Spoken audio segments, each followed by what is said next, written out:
बिस्मिल्लाहिर्रहमानिर्रहीम। मैं अज मुनासिब समझा कि मैं एक वीडियो पैगाम जोड़ा है वो देना चाहना, क्योंकि मैं तो ज़्यादा फेसबुक वगैरह इस्तेमाल नहीं करता जी।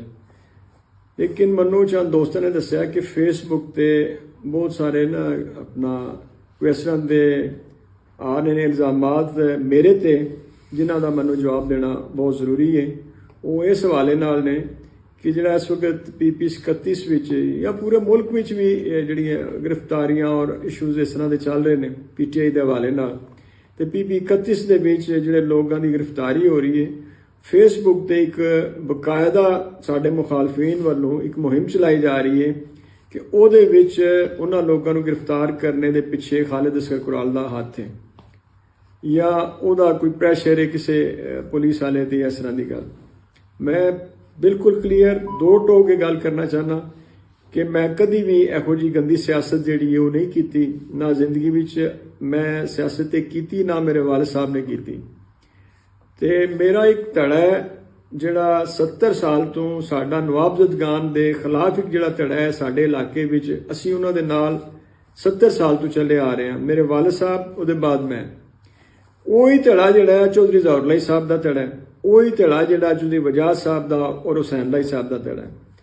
मैं किस तरह इहो जी गंदी सियासत कर सकना कि मैं अपने किसी धड़े दे बंदे नूं कवां पुलिस नूं कि उहनूं तुसीं अंदर कर दिओ या उहनूं बाहर कर दिओ। मैं तो किसी मुहालफ नूं भी कदी बेजा अंदर करवाने की कोशिश नहीं की या उहनूं मैं थाणे बंद कराने की कोशिश नहीं की, ना मैं कदी जिंदगी झूठा कोई पर्चा दवाया।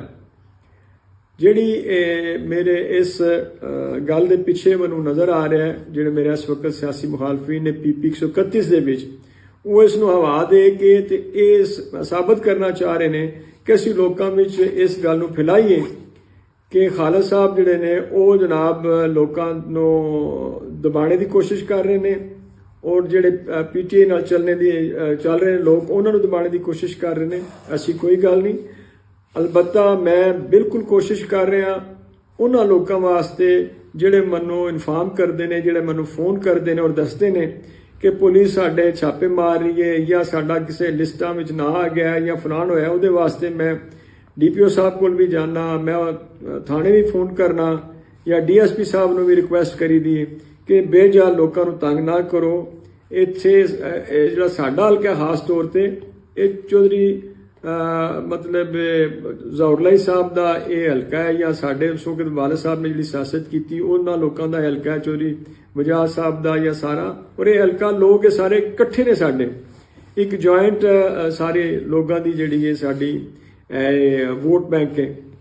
तो मैं उन्होंने खिलाफ तो कोई भी सवाल ही पैदा नहीं होता कि इस तरह का कदम उठा सका। हाँ, अलबत्ता जिहड़े मुखालफीन ने वो सियासी तौर पर मेरे सामने आवन, उन्होंने पता लग गया उन्होंने हार जिहड़ी है वो लिखी जा चुकी है इंशाअल्लाह ताला अल्लाह दे घर दे विच। उन्होंने क्लीयर हो गया क्यों साडे सीनियर लीडरशिप जिहड़ी है काफ लीग दी PTI दी हुसैन साहब और वजाद साहब नूं इस्तेमाल कर रहे हैं, फोन करवा रहे हैं उन्होंने कोल बार बार। अगर उन्होंने कद काठ है तो आपू लोगों को इस काबिल समझते हैं तो आप लोगों को जाके कन्विंस करन कि सानू वोट दिओ। वो पिछे बह के ते लीडरशिप को फोन ना करान, उन्होंने खजल खराब ना करन। अगर ये फैसला सही होंदा तो अज साडी लीडरशिप नूं बिल्कुल फोन करने की कोई जरूरत नहीं सी, ना हुसैन साहब नूं ना वजाद साहब नूं या किसी भी लीडरशिप नूं कि जनाब मेहरबानी करो तो शाह नवाज नूं या चौधरी साद नवाज नूं तुसीं टिकट अपना वोट दिओ।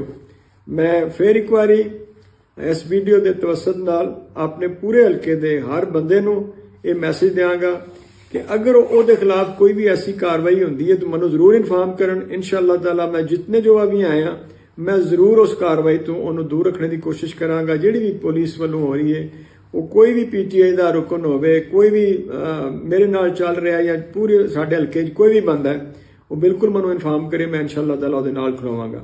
और ये जिहड़े मुखालफीन का एक प्रोपेगेंडा है इनू बिल्कुल तुसीं झूठा प्रोपेगेंडा समझो, एक साजिश हो रही है मेरे खिलाफ। इंशाअल्लाह ताला मेरे जितने भी भाई दोस्त ने और इस साजिश नूं वो खत्म करेंगे और बेनकाब करेंगे। बहुत शुक्रिया, बहुत मेहरबानी।